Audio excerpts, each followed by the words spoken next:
Les spéciales de l'info, Nicolas Kirillovitz.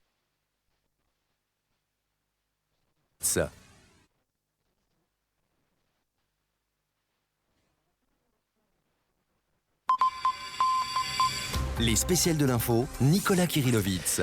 Le chef de l'État s'exprimera tout à l'heure à 20h. C'est un assouplissement en plusieurs temps qu'il devrait annoncer avec la réouverture des commerces jugés non essentiels comme les librairies, les fleuristes ou bien encore les magasins de jouets.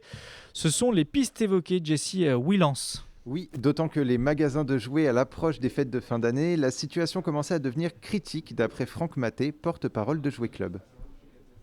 C'est un confinement qui arrive au plus mauvais moment pour les marchands de jouets, parce que c'est la période la plus forte de l'année pour eux. C'est aujourd'hui entre 60 et 70% de perte de chiffre d'affaires chaque jour.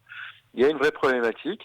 Malgré les services digitaux, que ce soit le drive ou la vente en ligne directe, eh bien, les consommateurs aujourd'hui ne s'y retrouvent pas et ont subi une vraie perte de chiffre d'affaires parce qu'ils ont vraiment envie de venir faire leurs achats de jouets en magasin.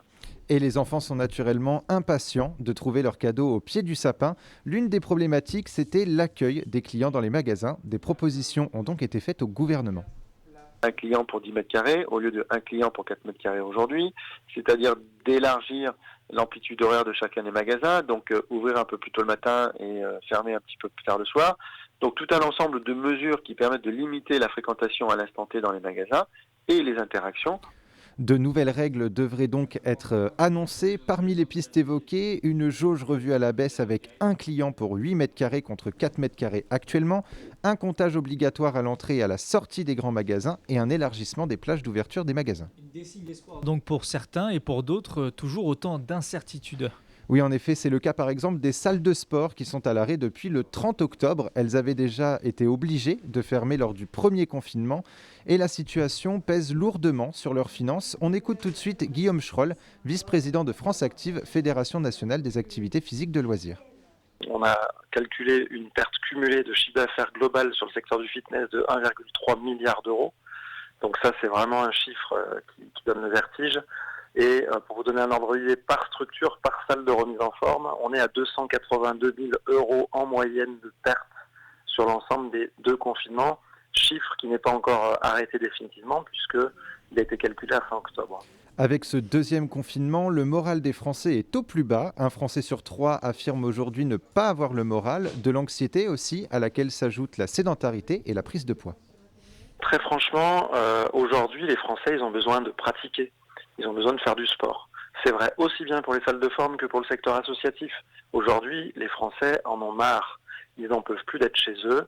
Les salles de remise en forme, comme tout espace sportif, permet de déstresser, d'entretenir sa santé, sa forme. Et je crois qu'aujourd'hui, il faut que le gouvernement nous entende parce que on est en train de déprimer. Les Français dépriment, les Français mangent, les Français prennent du poids. Et il y a un vrai ras-le-bol qui est là.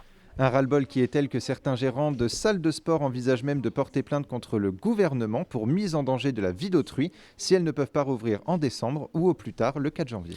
Et j'ajouterais, Jessie, que les activités sportives en club pour les mineurs devraient reprendre, elles, en décembre. Pour terminer, ça coince aussi pour les bars et les restaurants. Effectivement, beaucoup de questions encore en suspens et peu de réponses, voire peu d'espoir. Une réouverture dans les prochains jours est peu probable. Les dates du 15 janvier et même du 1er février ont été évoquées. Écoutez Jean Terlon, il est propriétaire du restaurant Le Saint-Pierre à Longjumeau, dans l'Essonne, et vice-président de l'Union des métiers et des industries de l'hôtellerie pour le secteur de la restauration. Il n'y a pas de perspective de date, quoi, je veux dire. Voilà.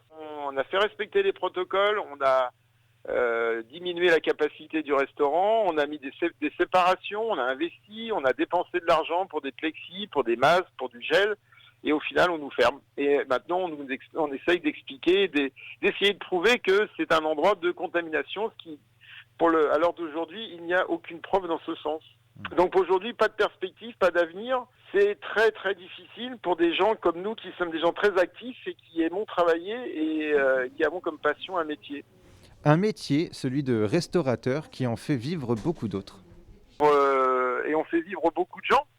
Donc ça va évidemment des producteurs dans le monde paysan, des légumes, des viandes, des pêcheurs.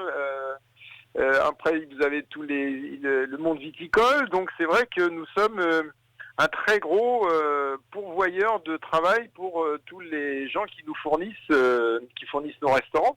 Et puis après, vous rajoutez évidemment les prestataires divers et variés pour le matériel, pour la vaisselle, pour le nappage et ainsi de suite. Donc c'est vrai les restaurants font vivre beaucoup de gens. En Île-de-France, près d'un tiers des restaurants pourraient fermer définitivement leurs portes, ce qui pourrait aussi avoir des conséquences, on l'aura compris, sur de nombreux autres secteurs d'activité. Les spéciales de l'info, Nicolas Kirillovitz.